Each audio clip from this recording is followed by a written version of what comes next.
The shape of the Earth is believed to be an oblate spheroid, a sphere that is squashed at its poles and swollen at the equator. But is this really the true shape of the Earth? Or maybe the Earth is like a disc, where if you travel through far, you might tip off the edges. Flat Earth. Yes, this is a concept, and the people who believe it are called as the Flat Earthers.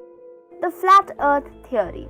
It is an archaic conception of the Earth's shape to be a plane or a disc, which looks quite similar to our planet. According to the Flat Earthers, in a map of our world, we have the North Pole at the center, along with all the continents which are arranged organically at the sides. For preventing tipping of the edges scenarios, we have an ice wall, which looks like the UN logo, which is made of the continent of Antarctica. The Flat Earthers also believe that the sun is only 75,000 kilometers away from the Earth, which is actually quite near. They also feel that the sun moves around the Earth, hence giving rise to seasons. Similarly does the moon, giving the day-night scenario. But this channel is science made simpler. So let's talk about the science between the Flat Earth theory. The Greeks told us that the Earth is actually spherical. When a ship moves farther away from you and towards the horizon, it keeps on disappearing from the bottom, which can only be explained due to the curvature of the Earth. Then we have the concept of the lunar eclipse. Lunar eclipse is one in which the moon appears darkened as it passes into the Earth's shadow formed by the sun. However, the Earth's shadow on the moon is always found to be a circle.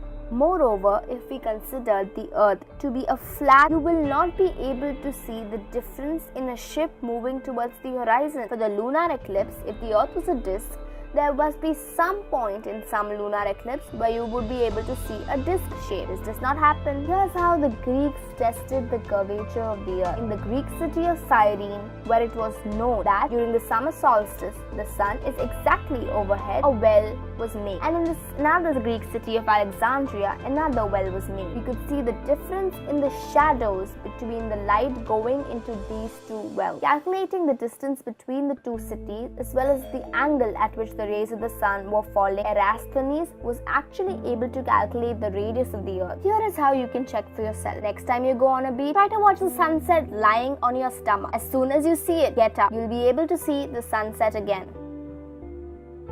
If you actually take a stopwatch and measure the difference in time, you'll be able to calculate the radius of your Earth. The Flat Earthers believe that the Eratosthenes experiment would give the same results if they continue to use their theory. The Flat Earthers also believe that gravity is a hoax. The flat-shaped Earth is actually moving upwards with an acceleration of 9.8 meters per second square. I know what you're thinking. There is enough photographic evidence provided by NASA and many other space organizations about the shape of the Earth, but the Flat Earthers believe this to be a scam and a lie, which is not true at all.